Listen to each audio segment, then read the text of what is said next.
মাফ করে দেব, আমি তোমাদের মাফ করে দেব, কিন্তু তোমরা স্বীকার করো তোমরা আমার ছেলেকে খুন করেছো, তোমরা এই করেছো, কি কি করেছো সেদিন সব বলে দাও। আমার ছেলে আত্মহত্যা করে নাই, আমার ছেলেকে অনেক কষ্ট দিয়েছো, ইয়া আল্লাহ আমার বাচ্চা অনেক কষ্ট পাইছে আল্লাহ।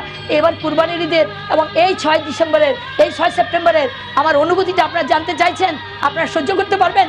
আমার বাড়িতে কুরবানি হলো, আমার সালমানের নামে একটা আলাদা কুরবানি দিলাম খাসি, যখন হাত পা আমার ভাই বাঁধলো, আমার ভিতরে এই অনুভূতিটা 21 বছর পরে হলো।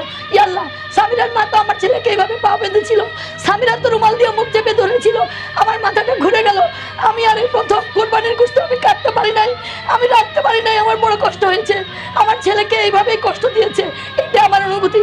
আল্লাহ তুমি আমার বাচ্চাকে বেশ নসিব করো, অনেক কষ্ট পেয়েছে আমার ছেলে, আল্লাহ তুমি আমার মাফ করো আমার ছেলেকে, আমার ছেলে অনেক ভুল করেছে, তুমি মাফ করে দাও আল্লাহ। কেউ অনেক কষ্ট পেয়ে গেছে, কিন্তু যারা কষ্ট দিয়েছে আল্লাহ, যারা অন্যায় করেছে আল্লাহ, তাদের বিচার তুমি করো।